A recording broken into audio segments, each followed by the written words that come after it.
Hey, it's First Frontier Forward. It's Rob Z and Hannah Baker's with us. Hanny Bakes, what's happening? Hi, everybody. Thanks for being here. We want to talk to you today because if you don't know who Hannah Baker is, you're on YouTube and Instagram. What's your YouTube number up to now as far as subscribers goes? We're right under 80,000. We might have already hit 80,000. I'm not sure. We're somewhere right in that general area, 80,000 That is so awesome. So subscribers. around 80,000 followers on YouTube, and you make videos from your house, from your home, in your bedroom, and you put them online. And I think hmm right now, with the world that we're living in quarantine, a lot of people have been wanting to do this kind of thing for a long time, whether for themselves or for their business. And they either haven't had the time to or just didn't have the know how. So, one of the questions I wanted to hit you with right off the bat was if somebody wanted to do this at home in an inexpensive way, the way that you have your setup, the way you do your thing, how could they do that? Like set up something right now today and have it running to promote themselves or to promote their business from their house. So I believe like if you're making videos, if that's what you're focusing on, I mean, photography is completely different. You just need a camera and an idea. But if you're planning to make video, I would say the first thing you can use your iPhone to film. If say you don't want to splurge on a nicer camera, you can use your iPhone. The necessities would probably be to make your life a little bit easier. It would be like a nice tripod just to hold your iPhone up, and then you can get a nice angle, and you can use natural lighting there. I don't think that that is like a requirement. I actually mix artificial lighting with natural lighting. Right now you're only seeing natural lighting on my iPhone, and it's great. So I would say skip the lighting, get a tripod, use your iPhone, and just make it work. You really don't need anything. Like you could set up a bunch of books and put your iPhone right on top of it and turn it around and make sure you have a good angle and film it that way. And then upload that to your computer and then upload that to YouTube from there. So it is not obviously the most convenient method. There's ways to make it more convenient, but if you want to go the inexpensive route, you just need to use your phone and you just gotta begin.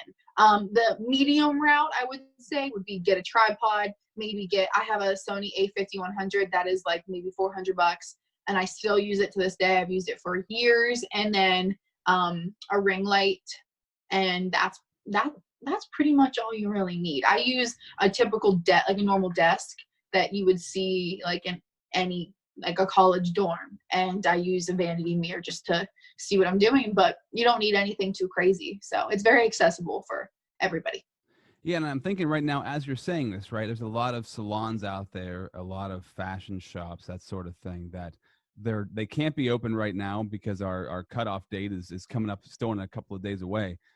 And I feel like they could be doing what you're doing on a local level by like promoting their products. If you're selling clothes, or if you sell makeup, or if you do hair or whatever that might be, you could be making some videos at your house. And I feel like this is the perfect time for people to experiment with these kind of things. And my take always is, when we're in a situation, this is the most extreme version of the situation, but we're in a situation where you have more time and other people are like wondering what to do and not actually doing anything. Just do something. Just do Right. something. Give it a shot. Try it out. And like, hmm man, this is like the perfect time to do this. What would you say to that? Like, as far as what made you start making videos, and like how did you finally just decide? I'm sure you thought about it for a while before you started. You finally decided, I'm just going to do it. What would you say to somebody who's like on that edge of thinking about that? Well, I say this all the time. I feel like every time I do any type of, I think I say this every conversation I have about YouTube. I always say, just start somewhere. The first one is not going to be good. And even going back to the equipment that we talked about, there's going to be bumps in the road. You're going to think you're recording and you're not going to be recording, and you're going to have like slip ups. It's just bound to happen, and you learn with time. But there's so many quotes out there like just start it and perfect it.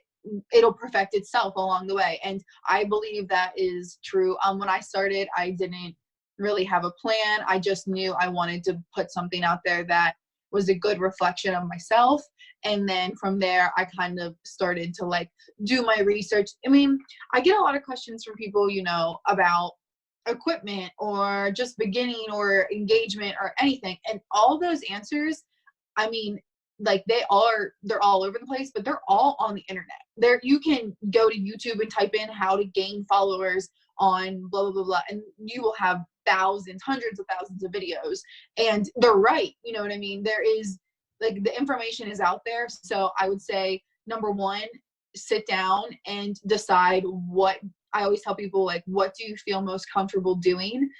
Whether that is talking about whatever it is. It could be talking about cars. It could be talking about whatever. And once you sit down and you say, okay, this is what I feel comfortable talking about, then go from there. Maybe get some type of a filming setup, and then just do it. Like, just put the first piece out there. It's not going to be perfect, but people understand the first piece of any artist work is never perfect. So I would say just start. Yeah, absolutely. 100%. And I like what you said at the beginning, because it's true. You don't really need anything else. You need your phone, and you need something that's lighting you up in some way, shape, or form. Yeah. It's and like, natural light is free. So yeah, it's so simple to get started. We overthink these things. And I was just talking to somebody the other day who wanted to start a podcast, and they're showing me this like $1,000 piece of equipment they were going to buy, and all these different things. And I was like, I mean, you can buy it if you want to, go for it. But you're almost, I always use the term, what is the term I use? It's like procrastinating by educating yourself. Okay. So you're just like giving instead of just yourself, starting. you're like teaching yourself all these things before you've ever done anything. Like, just start doing something. And, obviously you talking about this, you don't have like a physical business that you own. You don't have to worry about opening up, and the whole coronavirus situation doesn't really affect you, as Right. far as like you being able to create and do your job. But I feel that way for most businesses, is that this is the best time to create something new, to experiment, to get outside of the box, to do it the way you've seen other people do it on social media. You've watched other people in your industry do it this way. Now it's your chance to start experimenting, whether it's on a local level or on like a national, worldwide level.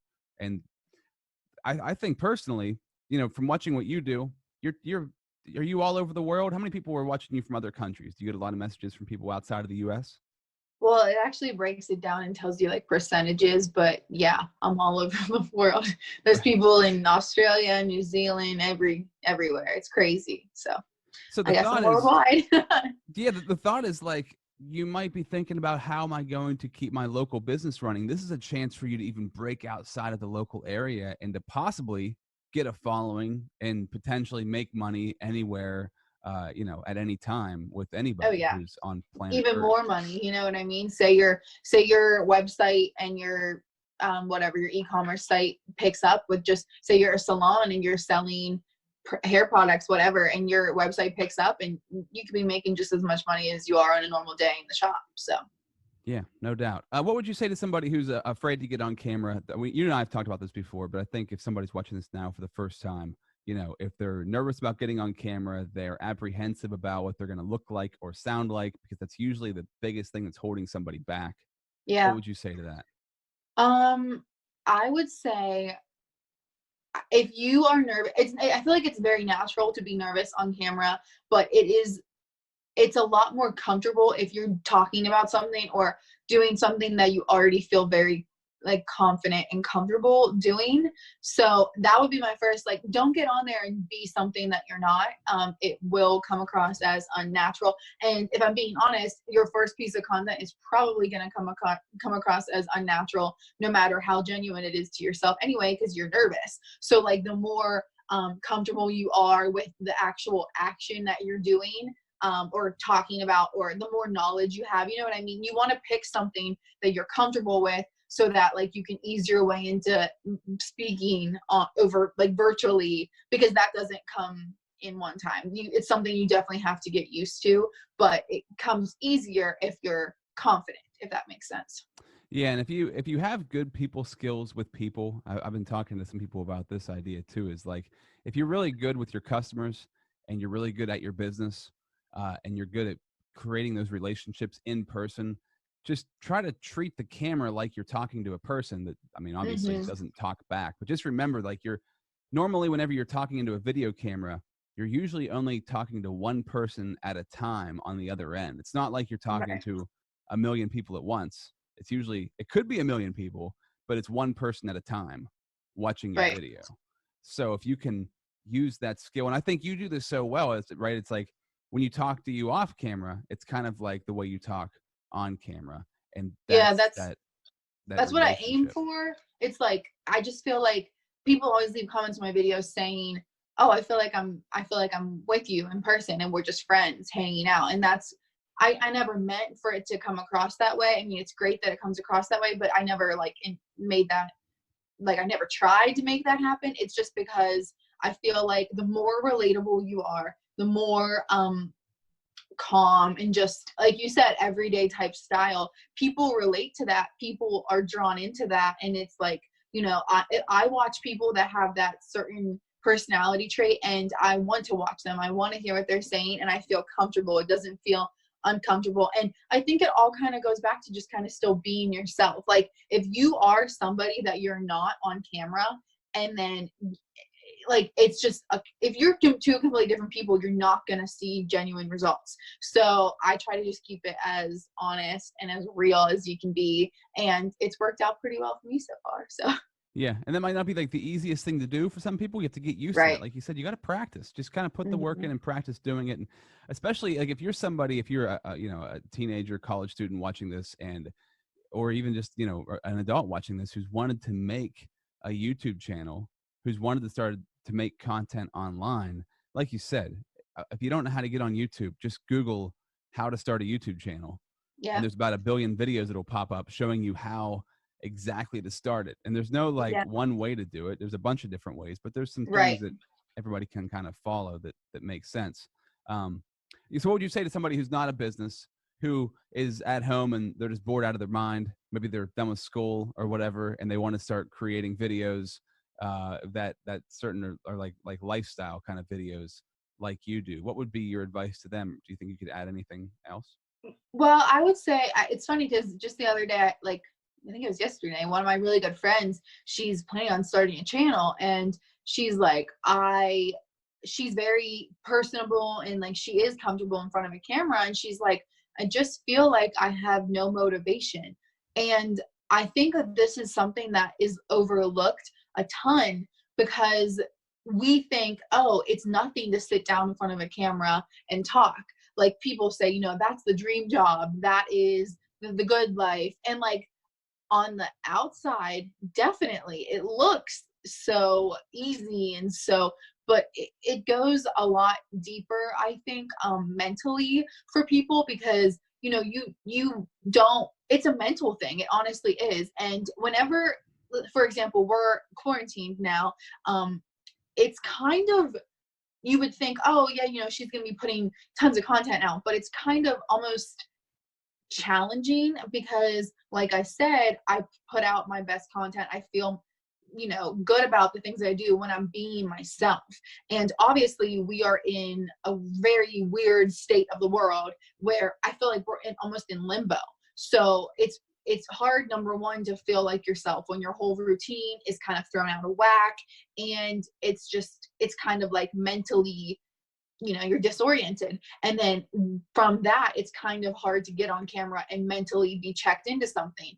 But so I would say my first piece of advice is, I know this is kind of like going backwards, but don't rush it. I don't think you should say, okay, I have this much time, so I'm going to sit down every single day and film a video. You have to like take time for you to be, to be creative, to feel comfortable. It does take time, and it takes like mentally, it takes just some, I don't want to say work, but it does. Like you have to kind of train yourself to think like, okay, even though everything else is crazy and going on and I don't feel like myself, I have to like sit down and put it all, like block it all out and just focus on this for once, which is not an easy thing to do, especially if you have, you get super anxious and things like that. It's not easy. So I know at first when this whole, we went under a lockdown, I assumed, oh, this is going to be such a great time for people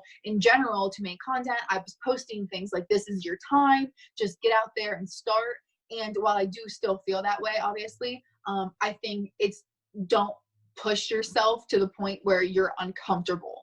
I think it's really important that like you still feel like yourself. And if you can keep yourself in, I mean, this is off topic, but if you can keep yourself in some type of routine, I feel like that'll help you mentally, and then therefore you'll feel more refreshed and ready, and like your creative parts of your brain will be ready to put content out. So I actually talked about this not long ago with one of my friends. She's like, you know, this quarantine is really getting to me mentally, and I feel crazy and blah blah blah. And I said, you know, I don't feel that at all, but it's because whenever I first went to YouTube full time, I felt this, like this, the feeling that people have right now where they're just like a completely discombobulated. I felt that probably last September when I went full time on YouTube, because my whole day was just blank. You know what I mean? Mm. It was all up to me to fill it in, to say, I'm going to wake up at this time so I can film by this time, and then I can do this. And it definitely takes a lot of self-discipline. And that is also kind of hard to do when the world's in limbo. So I would say don't push yourself to the point where you feel uncomfortable, because it will totally translate like that on camera, but still keep yourself in like a nice routine. And if you feel like, okay, I'm ready and this is a good time to do it, then do it, but don't push yourself to be, I don't know, because sometimes you're just mentally not there yet, and that's okay too. So That's really that's good what I would. advice. It's so true. And I think the routine is, we are all creatures of habit, and most of us had a routine, and that Right, routine has been totally thrown out the window over the past couple of months. So the fact that you feel like you need to be doing this, and I feel that way too. It's like I want to create more and more content, but my routine's messed up. right, So, you know, my son's not going to school, so he's home all day, and it's just like my wife's working more because she's a nurse, and it's like it's a new kind of routine, right. and to adjust to that is huge, and to not um to try not to be overwhelmed by it, but try to adjust to it, I think is huge. That's excellent advice, Hannah. Thank you for being on here, really appreciate it. If people want to Thank you. find you on Instagram and YouTube, at Hanny Bakes, and that's Two eyes. HANNYY. Yes. H We A always N have to N. do two eyes. Yeah. Anything else you want to throw in? No, that's all. Just hope everybody's staying sane out there. And yeah, hopefully this ends soon. And thank Yes. you to all the essential workers out there too. No doubt. No doubt. All right, cool. Thank you. See ya. See ya.